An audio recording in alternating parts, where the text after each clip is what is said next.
ಶ್ರೀ ಗಣಪತಿ ಶಾರದಾ ಗುರುಭ್ಯೋ ನಮಃ. ಶ್ರೋತೃಗಳಿಗೆ ಅಷ್ಟಾವಕ್ರ ಗೀತೆಯ 11ನೇ ಅಧ್ಯಾಯದ ಶ್ಲೋಕ ಪಠಣದೊಂದಿಗೆ ಸಂಕ್ಷಿಪ್ತ ಅರ್ಥ ಶ್ರವಣಕ್ಕೆ ಸ್ವಾಗತ. ಅಥ ಏಕಾದಶೋऽಧ್ಯಾಯಃ.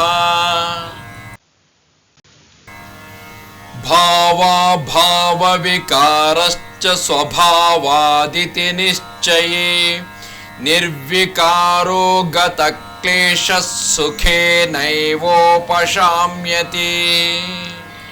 ಭಾವ ಅಭಾವ ವಿಕಾರಗಳು ವಸ್ತುಗಳ ಸ್ವಭಾವ ಎಂದು ಅರಿತವನು ನಿರ್ವಿಕಾರನಾಗಿ ಕ್ಲೇಶದಿಂದ ಪಾರಾಗಿ ಸುಖವನ್ನು ಪಡೆಯುವನು. ಈಶ್ವರ ಸರ್ವ ನಿರ್ಮಾತಾ ನೇಹಾನ್ಯಯಿತಿ ನಿಶ್ಚಯೇ ಅಂತರ್ಗಲಿತ ಸರ್ವಾಶಃ ಶಾಂತಃ ಕ್ವಾಪಿ ನ ಸಜ್ಜತೆ.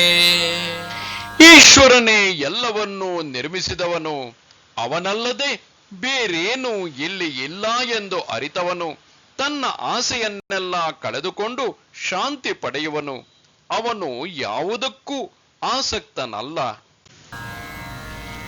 ಆಪದಃ ಸಂಪದಃ ಕಾಲೇ ದೈವಾದೇವೇತಿ ನಿಶ್ಚಯೇ ತೃಪ್ತಃ ಸ್ವಸ್ಥೇಂದ್ರಿಯೋ ನಿತ್ಯಂ ನ ವಾಂಛತಿ ನ ಶೋಚತಿ. ಅದೃಷ್ಟ ವಶದಿಂದ ಆಪದ ಸಂಪದ ಒಂದಾದ ಮೇಲೊಂದು ಬರುವುದು. ಯಾರು ಇಂದ್ರಿಯಗಳನ್ನು ನಿಗ್ರಹಿಸಿರುವನೋ ಅವನು ಯಾವಾಗಲೂ ತೃಪ್ತನು. ಅವನು ಏನನ್ನೂ ಇಚ್ಛಿಸುವುದೂ ಇಲ್ಲ, ಯಾವುದಕ್ಕೂ ಶೋಕಿಸುವುದೂ ಇಲ್ಲ. ಸುಖ ದುಃಖೇ ಜನ್ಮ ಮೃತ್ಯು ದೈವಾದೇವೇತಿ ನಿಶ್ಚಯೇ ಸಾಧ್ಯಾದರ್ಶೇ ನಿರಾಯಾಸ ಕುರ್ವನ್ನಪಿ ನ ಲಿಪ್ಯತೆ. ಸುಖ ದುಃಖ ಜನ್ಮ ಮೃತ್ಯು ಇವೆಲ್ಲ ಒಬ್ಬನ ಅದೃಷ್ಟದ ಮೇಲೆ ನಿಂತಿವೆ. ತನ್ನ ಬಯಕೆಗಳನ್ನೆಲ್ಲ ಈಡೇರಿಸಿಕೊಳ್ಳಲಾಗುವುದಿಲ್ಲ ಎಂದರಿತು ಯಾವುದಕ್ಕೂ ಪ್ರಯತ್ನಿಸುವುದೂ ಇಲ್ಲ. ಕೆಲಸ ಮಾಡುತ್ತಿದ್ದರೂ ಅನಾಸಕ್ತನಾಗಿರುವನು. ಚಿಂತಯಾ ಜಾಯತೆ ದುಃಖಂ ನಾನ್ಯಥೇಹೇತಿ ನಿಶ್ಚಯೇ ತಥಾ ಹೀನ ಸುಖೇ ಶಾಂತಃ ಸರ್ವತ್ರ ಗಲಿತ ಸ್ಪೃಹ. ಚಿಂತೆಯೇ ದುಃಖಕ್ಕೆ ಕಾರಣ, ಮತ್ತಾವುದೂ ಇಲ್ಲ ಎಂಬುದನ್ನು ಅರಿತವನು ಅದರಿಂದ ಪಾರಾಗಿ ಎಲ್ಲ ಆಸೆಗಳನ್ನು ತೊರೆದು ಸುಖಿಯಾಗಿ ಶಾಂತನಾಗುತ್ತಾನೆ.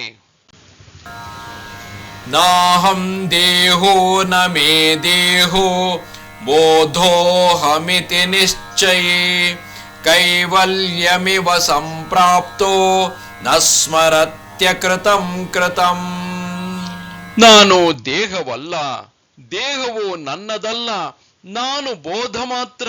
ಯಾರು ಇದನ್ನು ಅರಿತಿರುವನೋ ಅವನಿಗೆ ಕೈವಲ್ಯ ಪ್ರಾಪ್ತವಾದಂತೆ. ಅವನು ಮಾಡಿದುದನ್ನು ಮತ್ತು ಮಾಡದುದನ್ನು ಮರೆಯುವನು. ಆ ಬ್ರಹ್ಮಸ್ತಂಭ ಪರ್ಯಂತ ಮಹಮೇವೇತಿ ನಿಶ್ಚಯೇ ನಿರ್ವಿಕಲ್ಪ ಶುಚಿ ಶಾಂತ ಪ್ರಾಪ್ತ ಪ್ರಾಪ್ತ ವಿನಿರ್ವೃತಃ. ಆ ಬ್ರಹ್ಮ ಸ್ತಂಭ ಪರ್ಯಂತರವು ನಾನೇ ಆಗಿರುವುದು ಎಂಬುದನ್ನು ನಿಜವಾಗಿ ಅರಿತವನು ನಿರ್ವಿಕಲ್ಪನಾಗಿ ಶುಚಿಯಾಗಿ ಶಾಂತನಾಗಿ ಪ್ರಾಪ್ತ ಅಪ್ರಾಪ್ತ ವಿಷಯಗಳಲ್ಲಿ ಅನಾಸಕ್ತನಾಗುವನು. ನಾನಾಶ್ಚರ್ಯಮಿದಂ ವಿಶ್ವಂ ನ ಕಿಂಚಿದಿತಿ ನಿಶ್ಚಯೇ ನಿರ್ವಾಸನ ಸ್ಫೂರ್ತಿ ಮಾತ್ರೋ ನ ಕಿಂಚಿದಿವ ಶಾಮ್ಯತೆ. ನಾನಾ ಬಗೆಯ ವಸ್ತುಗಳಿಂದ ಕೂಡಿರುವ ಈ ಪ್ರಪಂಚದಲ್ಲಿ ಏನೂ ಇಲ್ಲ ಎಂದು ಅರಿತವನು ವಾಸನಾರಹಿತನಾಗಿ ಚಿತ್ ಸ್ವರೂಪನಾಗಿ ಏನೂ ಇಲ್ಲದಂತೆ ಶಾಂತಿಯನ್ನು ಪಡೆಯುವನು. ನಮಸ್ತೆ ಶಾರದೆ ದೇವಿ ಕಾಶ್ಮೀರ ಪುರವಾಸಿನಿ ತ್ವಾಮಹಂ ಪ್ರಾರ್ಥೆಯೇ ನಿತ್ಯಂ ವಿದ್ಯಾದಾನಂಚ ದೇಹಿಮೆ. ನಮಸ್ಕಾರ.